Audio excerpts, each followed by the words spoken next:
నా పేరు పులిరాజు. నన్ను గుర్తెట్టుకోండి, తర్వాత మాట్లాడుకుందాం. రీసెంట్గా సంక్రాంతికి ఒక సినిమా రిలీజ్ అయింది. చాలా పెద్ద హిట్ కూడా అయింది. సినిమాతో మాకేమీ సమస్య లేదు. కానీ ఆ సినిమాలో ఒక చిన్న పిల్లాడితో బూతులు మాట్లాడించడం అంత కరెక్ట్ కాదు అని అనిపించింది. బూతులు మాట్లాడడం is not a cool thing. So బూతులు మాట్లాడుతూ మీరు వింటూ వినోదాన్ని పొందడం, ఎంజాయ్ చేయడం, ఎంటర్టైన్ అవ్వడం, ఇదంతా ఏంటి అంటే ఒక క్రైమ్ లాంటిది. మీకు తెలియకుండానే మీ పిల్లలపై మీరు చేస్తున్నటువంటి ఒక చైల్డ్ అబ్యూజివ్ క్రైమ్ లాంటిది. ఈ ఒక్క స్టేట్మెంట్తో కంక్లూజన్స్కి వచ్చేకండి. వీడియో ఎండ్ వరకు చూసి మీ ఒపీనియన్ని ఫామ్ చేసుకోండి. ఓకే, కాసేపు సినిమాని పక్కన పెడితే బూతుల దగ్గరికి వద్దాం. ఇప్పటి నుంచి ఒక 10 సంవత్సరాలు వెనక్కి వెళ్ళండి. బూతులు చాలా రేర్గా వినిపించేవి. అది కూడా ఒక 30 సంవత్సరాల పైన వయసున్న వాళ్ళు బూతులు మాట్లాడడమే మనం అక్కడక్కడ అడపాదడపాగా వినేవాళ్ళం. కానీ 10 years తర్వాత ఫాస్ట్ ఫార్వర్డ్ చేసి ఈ రోజు కానీ మీరు చూసినట్లయితే ప్రతి ఒక్కళ్ళు స్కూల్స్లో, గవర్నమెంట్ స్కూల్స్లో, మీరు ఉంటున్నటువంటి సందుల్లో, అపార్ట్మెంట్స్లో చిన్నపిల్లలు అంతా కలిపి 8-10 సంవత్సరాలు ఉన్న పిల్లల దగ్గర నుంచి బూతులు మాట్లాడడం అనేది చాలా సర్వసామాన్యం అయిపోయింది. ఆ తర్వాత తల్లిదండ్రులు కూడా చిన్నపిల్లలు బూతులు మాట్లాడుతుంటే చాలా ఆనందాన్ని వ్యక్తపరుస్తున్నారు. అయ్యయ్యో, నా పిల్లడు భలే మాట్లాడేస్తున్నాడు బూతులు, అర్రే మా పిల్ల భలే మాట్లాడేస్తుంది బూతులు. సో అందులో వాళ్ళకి ఆనందం ఎలా కనబడుతుందో, అది పైశాచిక ఆనందమో లేకపోతే పిచ్చి ఆనందమో. కన్న తండ్రి మీద చేయి చేసుకుంది చూసావా? అంతే మరి. చిన్నప్పుడే దండించాల్సింది.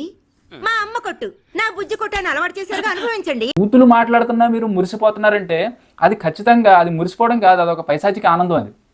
ఇక పాయింట్కి వచ్చినట్లయితే బూతులు సమాజంపై ఎటువంటి ప్రభావాన్ని చూపిస్తాయి. ఇప్పుడు బూతులు కానీ మీరు అబ్జర్వ్ చేసినట్లయితే ఆడవాళ్ళని కలపకుండా తిట్టేటువంటి బూతులు మ్యాక్సిమం ఏమీ ఉండవు. ఆ ఆడవాళ్లలో కూడా చాలా దగ్గరి ఆడవాళ్ళు, సొంత అమ్మ, మీ అమ్మగారు, లేకపోతే అవతల వ్యక్తికి ఉన్నటువంటి అమ్మని కలపకుండా తిట్టే బూతులు 90% బూతులేమీ ఉండవు. మా అమ్మ, మా అక్క, నా చెల్లి, నా పెళ్ళం, వీళ్ళని కలపకుండా నన్ను తిట్టగలవా? నన్నే కాదు, ఆడోళ్ళని కలపకుండా ఒక మనిషిని తిట్టడానికి తిట్టలే ఉండవు. సో ఈరోజు వాడికి తిట్టడం, ఆ బూతు కూడా, అమ్మని తిట్టే బూతు కూడా ఎలా ఉంటుంది, ఇంకా అశ్లీలతకి పరాకాష్ట, ఇంకా వ్యభిచారానికి దగ్గరలో ఉండేటువంటి బూతుల్లో ఉంటాయి అవి. సో తిట్టడం తప్పు కానప్పుడు లెవెల్ మార్చుకుంటుంది కదా, ప్రతిదీ రూపాంతరం చెందుతుంది అంటారు కదా. తిట్టి వాడికి కిక్ సరిపోదు. సో ఈరోజు చేస్తే ఎలా ఉంటుంది అన్న ఆ దృష్టిలో వెళ్ళిపోతారు. సమాజంలో ఇప్పుడు ఆడవాళ్లపై అకృత్యాలు పెరిగిపోవడానికి అనేక కారణాలు ఎలాగైతే ఉన్నాయో, పెరిగిపోయినటువంటి అశ్లీలత, సినిమాల్లో వచ్చేసినటువంటి అశ్లీలత, చేతుల్లో వచ్చేసినటువంటి వీడియోస్, అవన్నీ ఎలాగైతే కారణాలుగా ఉన్నాయో, ఈ బూతులు కూడా వన్ ఆఫ్ ది ప్రైమ్ రీజన్గా, ప్రైమ్ పుష్గా ఆడవాళ్లపై జరుగుతున్నటువంటి అఘాయిత్యాలకు కారణభూతమైంది. చిన్నపిల్లల గురించే ఇంత ఎంఫసిస్గా మాట్లాడడానికి రీజన్ ఏంటి అంటే, ఒక మంచి పాపులర్ సామెత ఒకటి ఉంది, మొక్కై వంగనిదేం రానై వంగునా అని. ఇప్పుడు మీరు చెడు విత్తనాలు వేసి వాళ్ళ హృదయాలపై చెడు బీజాలు వేసి పెద్దయిన తర్వాత వాడికి ఒక మంచి రాముళ్ళ ఉండాలి, వాడి క్యారెక్టర్ సూపర్గా ఉండాలి, వాడు నన్ను బాగా చూసుకోవాలి, నాకు గౌరవ మర్యాద ఇవ్వాలి, వాళ్ళందరితో గౌరవంగా మాట్లాడాలంటే వాడు ఎక్కడి నుంచి మాట్లాడతాడు, ఆ అమ్మాయి ఎక్కడి నుంచి మాట్లాడుతుంది? చిన్నప్పటి నుంచి మీరు ఏదైతే ట్రైనప్ చేస్తారో అదే పెద్దయిన తర్వాత కూడా అలవాటు అవుతుంది. ఈ చిన్నపిల్లలు అలర్ట్ చేస్తే మాటకు ముందు ఓటీటీ సిరీస్లో ఆన్ చేసి ఇచ్చేయడం, లేకపోతే ఫోన్లో అడ్డమైన కంటెంట్ ఇచ్చేయడం, వాళ్ళు ఏం కన్జ్యూమ్ చేస్తున్నారు అనేటువంటి ఇంగితం కూడా చూసే ఆలోచన మీకు ఉండదు, కన్జ్యూమ్ చేసే ఇంగితం వాళ్ళకే ఉండదు.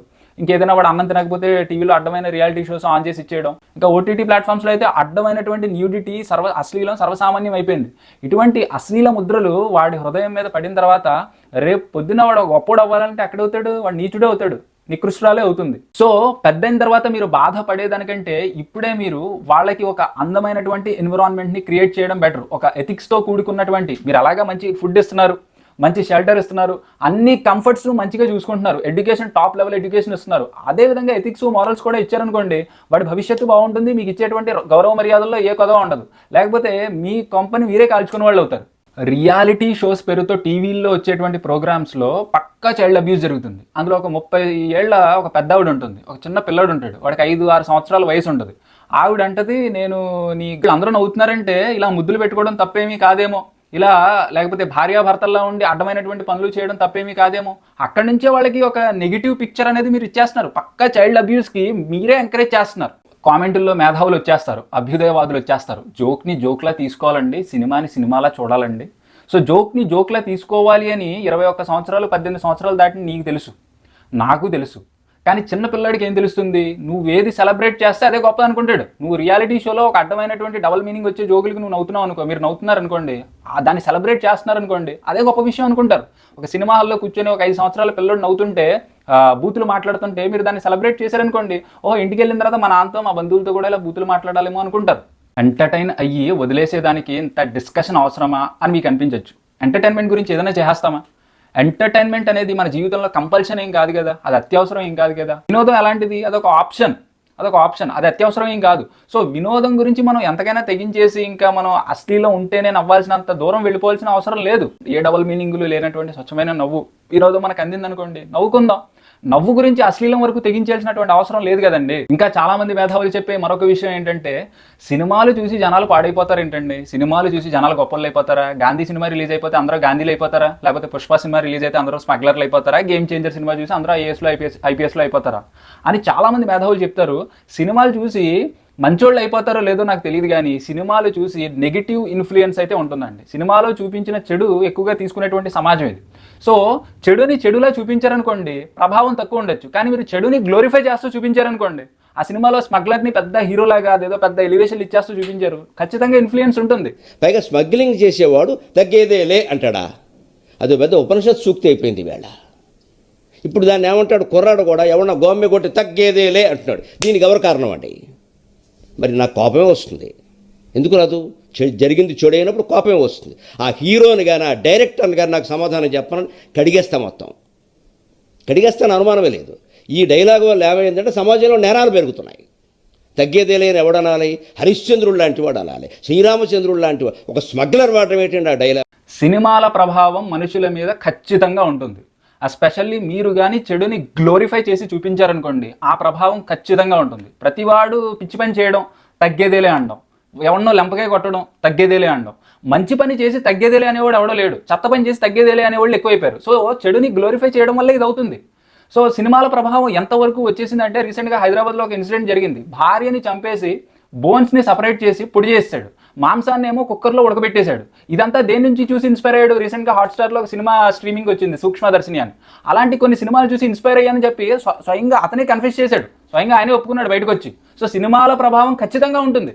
సో ఇంకా ఫైనల్గా నేను చెప్పేది ఏంటి అంటే, ఆ సినిమాలో నటించిన చిన్నపిల్లోడు, ఆ డైరెక్టరు మీడియా ముఖంగా వచ్చి సారీ చెప్పారు, అది రాంగ్ జరిగిపోయింది, ఏదో కామెడీ గురించి మాత్రమే పెట్టాము, కానీ అది ఆ సినిమాలోనే పెట్టుంటే బాగుండేది. ఓటీటీ సిరీస్లు చూడడం వల్ల ఇలా పాడైపోయాడు, మీ పిల్లలు ఎవరు ఇలా చూడకండి, మీరు పాడైపోతారు అని చెప్తే, ఒక మెసేజ్ కింద చెప్తే ఇంకా చాలా బాగుండేది. సో మొత్తానికి ఏంటి అంటే, చిన్నపిల్లల హృదయాలు, పసి హృదయాలు, వాటిపై విషబీజాలు వేయకండి. ఇక్కడి నుంచి మీకు ఎవరు బూతులు మాట్లాడుతూ కనిపించినా, చిన్నపిల్లలే కాదు ఏ వయస్కులో వారైనా సరే బూతులు మాట్లాడుతున్నట్టు కనిపిస్తే వాళ్ళని మీరు నిరోధించే ప్రయత్నం చేయండి, వాళ్ళని ఆపేటువంటి ప్రయత్నం చేయండి.